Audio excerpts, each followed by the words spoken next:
Bonjour à tous et bienvenue dans ce Walucast qui va vous apprendre les bases du protocole HTTP. Donc on va voir ensemble pourquoi apprendre le protocole HTTP. Ensuite on va créer notre première requête HTTP avec l'utilitaire curl.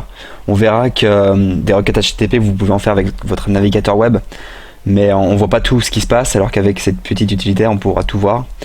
On va voir ensemble qu'est-ce que c'est que les entêtes HTTP, donc c'est les headers. Ensuite, qu'est-ce qu'un statut HTTP? Et enfin, qu'est-ce qu'un verbe HTTP? Donc c'est tout des notions de base du protocole qu'il faut connaître. Pourquoi apprendre le protocole HTTP? Tout simplement parce que c'est le protocole du service internet le plus connu et le plus utilisé, le web. Le web est un des services d'internet parmi l'échange de mails, parmi l'échange de fichiers par FTP, parmi la prise de contrôle à distance d'un ordinateur, par exemple par SSH. Et donc voilà, le service le plus connu c'est le web, et le protocole du web c'est HTTP. Donc c'est pour ça que c'est quand même important de le connaître. Donc ça permet de mieux comprendre le fonctionnement du web, de connaître. Il a été remis au goût du jour par l'utilisation de plus en plus poussée des services web. Quand on le connaît bien, il permet d'optimiser les performances de son site internet. Et il permet, et c'est pour ça que je fais ce tutoriel, d'appréhender beaucoup plus facilement les web services de type REST. Et c'est les web services les plus connus, les plus utilisés actuellement. Facebook et Twitter, par exemple, font des web services de type REST. On va voir maintenant comment créer sa première requête HTTP avec l'utilitaire curl. Si vous êtes sous Windows, vous avez besoin de télécharger et d'installer cet utilitaire, mais si vous êtes sous Mac et Linux, vous avez déjà cette commande qui marche dès maintenant, ou si elle ne marche pas, je vous invite de faire un apt-get par exemple curl. Enfin, vous allez vous débrouiller, vous cherchez curl. Et voilà, sous Windows c'est un petit peu plus compliqué, il faut aller sur Google, taper curl download, prendre le premier lien. Là il y a Download Wizard, vous cliquez dessus. Curl exécutable, donc Windows. On laisse générique. Moi j'ai du 2000 XP. Et là ils nous fournissent un lien. Vous cliquez dessus et ça le télécharge. Vous ouvrez ce zip. Et là, vous prenez les fichiers, l'exécutable, les DLL, le VBS, vous les copiez et vous les mettez dans votre système 32, dans C Windows System 32.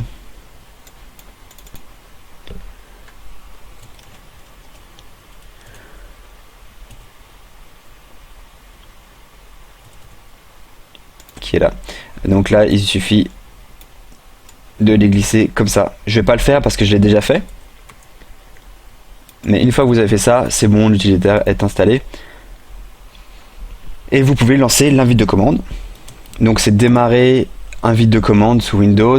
Moi je lance comme ça, et là si vous tapez curl, vous devez voir normalement voilà, curl a été reconnu, et il faut taper help par exemple pour avoir plus d'informations sur la commande. Si c'est pas ça qui est marqué, je vous invite à revoir comment on installe curl dans les étapes du téléchargement et de l'installation. Maintenant on va créer ensemble notre première requête HTTP. Donc pour ça on revient dans l'invite de commande. On va faire curl-v pour passer en mode verbeux l'utilitaire curl pour avoir un maximum d'informations sur ce qui va être envoyé par la commande et ce qui va être reçu. Et on va requêter google.com. Donc là on va détailler la structure de tout ce qui vient de se passer. D'abord c'est des informations sur la connexion, avec la conversion du nom de domaine par l'IP. Donc tout ça, ça fait pas partie du protocole, donc tout ce qui est précédé par des étoiles, c'est toutes des informations de connexion, donc c'est pas du protocole HTTP. Là ce qu'on a c'est l'envoi, donc c'est la requête envoyée par curl. Donc il y a le verbe HTTP, on verra la notion, on l'expliquera tout à l'heure. Ici c'est la racine du site qui a été demandé, parce que j'ai pas spécifié de chemin derrière walu.com. La requête HTTP est en version 1.1 du protocole, c'est la dernière version du protocole, c'est comme ça depuis plusieurs années et c'est la version la plus utilisée sur le web. Ensuite on a les entêtes, donc de la requête envoyée. Donc c'est les entêtes aussi appelées header, donc user agent, on détaillera tout ça après. Là on a la réponse reçu donc depuis les serveurs de Google, qui spécifie à nouveau la version du protocole, le code de statut, qu'on détaillera plus tard, et les en-têtes, tout ce qui est précédé par 2 points. Et on a également le corps de la requête, donc des headers, donc des en-têtes, et le corps. Voilà typiquement une réponse, une requête HTTP reçue. Donc voilà pour la structure. Maintenant on va voir ensemble que sont les en-têtes HTTP. Pour ça je reviens sur les en-têtes, en tout cas envoyées. Il y a des en-têtes obligatoires à renseigner lorsqu'on crée une requête HTTP. Par exemple l'hôte. Ici je requête google.com, donc il fallait le spécifier en header, donc en en-tête host, donc www.google.com. Il y a user agent qui permet de savoir qui a généré la requête. Ici c'est curl, ça aurait pu être Firefox, ça aurait pu être Safari, etc. ou Chrome. Et il y a aussi en en-tête qu'est-ce qu'on va accepter en type de ressources retournées. Donc là par exemple ce qu'on avait reçu c'était de l'HTML, la ressource retournée, et vu qu'on avait accepté ici étoile, étoile, on acceptait de toute façon tout type de contenu, parce que vu que c'est sur le web on aurait pu recevoir des images, des vidéos, des sons, et là de toute façon nous on dit à chaque fois qu'on accepte tout, enfin en l'occurrence. Pour le retour, donc on a les verbes, enfin ici c'est pas le verbe, c'est le statut qui est renvoyé, on le détaillera plus tard. Les en-têtes ici c'est location, parce que le statut ici c'est 302, en fait Google veut nous rediriger sur google.fr, parce qu'il a vu qu'on était français, google.com, et il nous redirige sur google.fr, c'est pour ça que le code de statut est 302 et pas 200, on verra ça tout à l'heure, pourquoi. En autre en-tête, il y a des informations concernant le cache, ça permet de faire des optimisations, donc on appelle ça des optimisations côté client, mais ici ça ne concerne pas trop. Pour ce tutoriel, on a par exemple le content type, donc ça permet de préciser quel est le type de ressource. Ici ça nous dit que c'est de l'HTML, et effectivement le corps de la réponse c'est bien de l'HTML. Ici il nous précise aussi que c'est encodé en UTF-8. On a des informations sur les cookies, ça ne nous sert pas pour ce tutoriel, on passe. On a des informations sur le serveur, donc cette en-tête nous précise que c'est un serveur GWS. Très souvent ici c'est marqué Apache, parce que c'est le serveur HTTP le plus connu et le plus utilisé sur le web, à plus de 80% Apache. On a la taille de la ressource, donc qui commence ici, cette ressource, la HTML qui finit là, qui fait 218 octets, donc ça fait seulement 0,2 kg. Kilo-octets, donc c'est vraiment peu, on voit que de toute façon c'est une petite réponse, et ça encore c'est un header qui ne nous intéresse pas. Donc voilà pour les headers. On va voir maintenant ensemble qu'est-ce qu'un statut HTTP. Donc pour ça je vous invite, donc le statut je rappelle, il était indiqué ici, c'était 302, le statut c'est un header, hein, c'est un en-tête, donc normalement ça aurait dû être marqué statut 2.302. D'accord, c'est bien une en-tête de la réponse HTTP. Et ce statut, on a la liste des codes HTTP sur Wikipédia qui est listée. Et qui est listé ici tous les codes possibles. En l'occurrence, on a eu une 302 qui signifie que le document a été déplacé de façon temporaire. Effectivement, Google voulait nous rediriger sur google.fr. On a plein d'autres types de statuts HTTP. Le plus connu, c'est le statut 404, qui signifie que le document n'a pas été trouvé.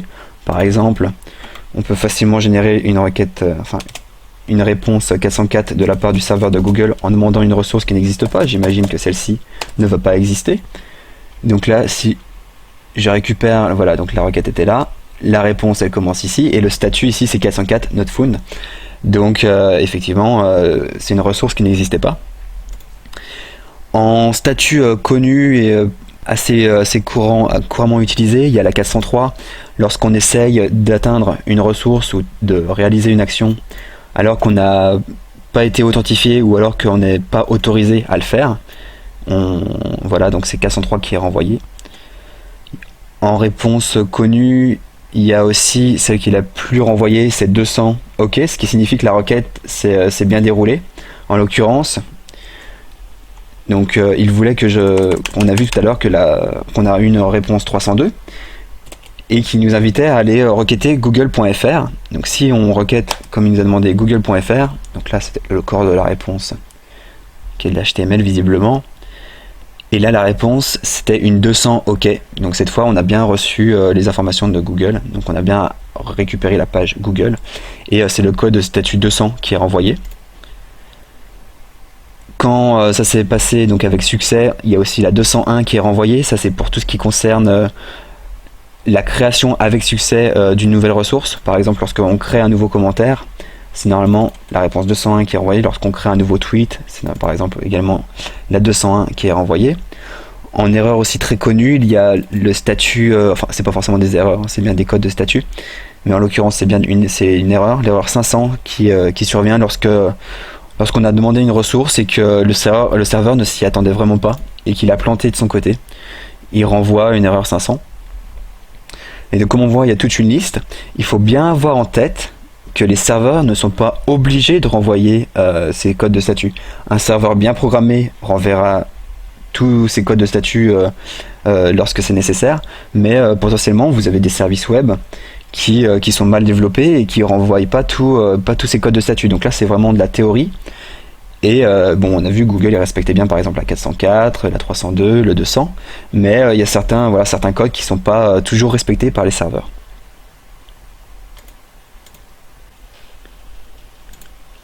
On va voir maintenant qu'est-ce qu'un verbe HTTP, qui est une notion vraiment très importante dans le protocole HTTP. Pour ça, je vous invite à aller voir la page Wikipédia qui détaille le protocole HTTP, Hypertext Transfer Protocol sur Wikipédia, sur Wikipédia France. Et là, il y a la liste des méthodes, donc méthode aussi appelée verbe HTTP. On l'a vu depuis le début de ce screencast, c'est le verbe HTTP GET qui est à utiliser pour demander une ressource.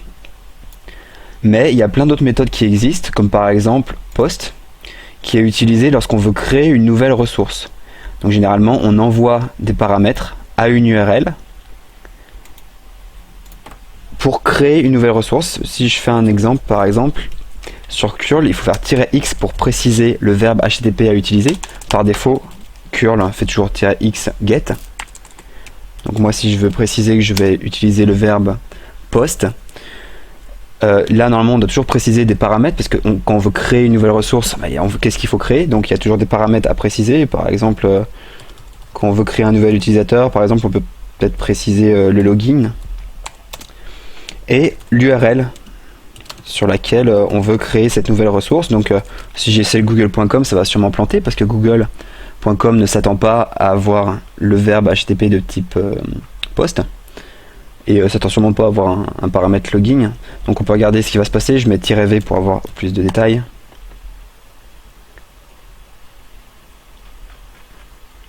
Et là on voit qu'il m'a répondu une 405 méthode not allowed, et en fait la méthode post elle n'était pas attendue, et il me précise qu'est-ce qui a été autorisé en méthode, c'était get et head.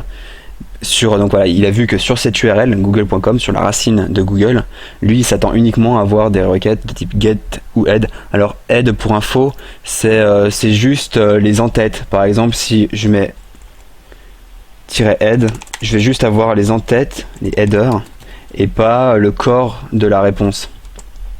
Donc si je faisais ça depuis le début du tutoriel, si j'avais fait ça par exemple, on n'a pas la réponse, on n'a pas la ressource en elle-même, on a juste les headers, les en-têtes. Donc c'est un verbe qui ne sert pas spécialement, qui n'est pas très utile. Donc on voit qu'il autorisait juste du get et du head, en tout cas pour la page d'accueil. Donc ça c'est documenté généralement quand est-ce qu'on doit utiliser le verbe post ou get, etc. C'est toujours documenté dans les API ou sur le site. Mais faut bien comprendre du coup que une URL, c'est pas ça qui désigne forcément une action. Il y a l'URL plus quel verbe on utilise qui désigne une certaine action sur le serveur. Donc en verbe qui existe, il y a aussi put, qui est à utiliser lorsqu'on veut mettre à jour une ressource. Donc par exemple, on a envoyé un commentaire en utilisant le verbe post. Plus tard, on veut mettre à jour ce commentaire, on utilisera le verbe put, plus on précisera les paramètres à mettre à jour, et l'URL qui désigne cette ressource. Pareil pour delete. Pour supprimer une ressource sur un serveur, il faut utiliser normalement le verbe delete. Donc on désigne la ressource par une URL qui est unique, qui identifie cette ressource. et on rajoute le verbe delete à cette URL, et ça supprime la ressource. Donc le serveur doit toujours regarder l'URL et le verbe pour savoir ce qu'il doit faire. Tout ça, c'est de la théorie. En pratique, il y a beaucoup de serveurs qui utilisent que get et post. Même pour mettre à jour des données, ils utilisent post. Même pour supprimer des données, ils utilisent post. Donc c'est des serveurs qu'on peut considérer soit comme mal programmés, ou en tout cas qui respectent pas trop les conventions du protocole HTTP initial. Et c'est pour ça que maintenant, tout ce qui est en web service de type REST, normalement est censé respecter ces conventions. Donc on utilise normalement le verbe post pour créer une ressource, get pour la récupérer ou pour lister un ensemble de ressources. Donc par exemple pour lister un ensemble d'utilisateurs, on utilise get pour lister par exemple la page d'accueil de Google, donc quand c'est pour récupérer des données. Put pour mettre à jour une ressource, et delete pour la supprimer. C'est terminé pour ce WaluCast. Je vous invite à jeter un œil à notre blog walutwins.com, où vous pourrez retrouver aussi également le Walu Show, qui est un podcast vidéo hebdomadaire que l'on fait sur l'actualité du web, et de jeter un œil à l'API.walu.com qui vous donne accès à plein de services web, et en plus maintenant que vous connaissez le protocole HTTP, ce sera très facile pour vous de la comprendre. Merci à vous, c'est terminé, à bientôt.